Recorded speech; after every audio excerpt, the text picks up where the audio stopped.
Hi Merv, what's your current role with the Australian team? National selector.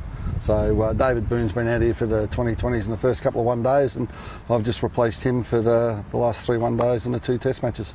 So you're famous for not taking a backward step on the field. You must be loving the passion out there at the moment between Australia and New Zealand. Oh, I think everyone loves a contest, and the contest is defined by the passion of the players that are playing. And New Zealand play Australia, there's always going to be a lot of passion. And yeah, I mean, just no one's prepared to take a backward step. We have some fantastic games, and on paper, might sound condescending when I say this, even in the time that I played, on paper Australia looks to have always had a much better side, but when you play New Zealand, they seem to grow an extra arm and an extra leg against the Australians and play some very good cricket, and that was certainly the case in the first 2 one-days, and you know, we're still sort of got 3 one-days and the 2 test matches to go.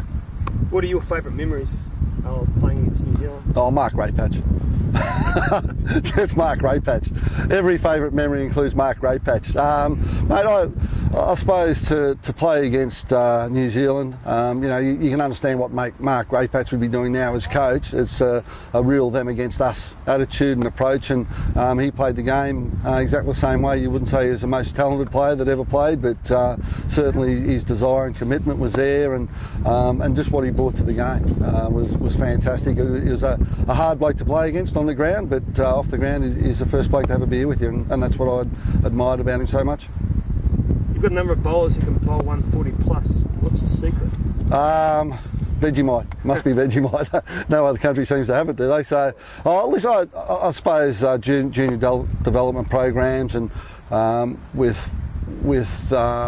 places in and around the state teams so contested, the bowlers just need that little bit of edge, and if that's an extra couple of yards in pace, and then so be it. But yeah, when you look at Sean Tate and Dirk Nannis in the 2020 games, when you have a look at Mitchell Johnson and Ryan Harris and what they're doing, and Dougie Bollinger, yeah, you've got some guys there that can send it down at good pace, and they get good bounce, and they're not solely picked on the pace of their bowl. The quality that they're bowling is pretty much more important. So if you've got someone that bowls out and out pace that can't land it, they're not going to last too long. But these guys work very hard on what they do, and they do it very well.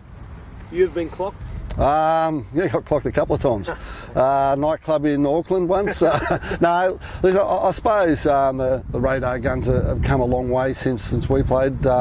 Basically, we were clocked when we were playing. We were given an average over and over because Bob Simpson, our coach, thought it was going to be too competitive if we just got the fastest ball and the slower ball. We'd be more worried about bowling pace than quality. But you know, I wouldn't bowl as fast as these blokes did. Maybe high 140s into the low 150s on a good day. But yeah, that'd be a very good day for me.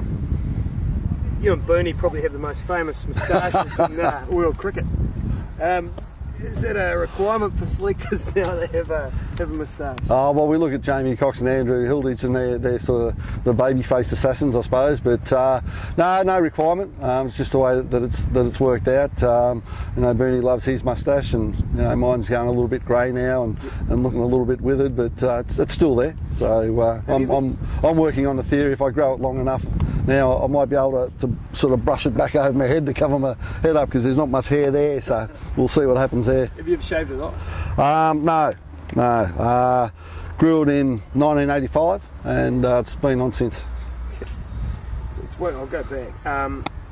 Just a couple of tips for young bowlers, young fast bowlers.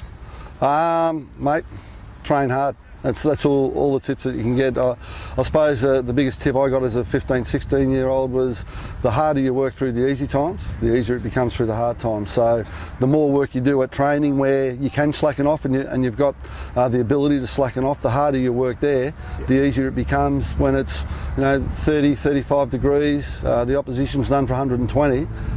Basically, if you've been slackening off at training, then what chance do you have in that situation? So work hard through the easy times. Cheers, mate.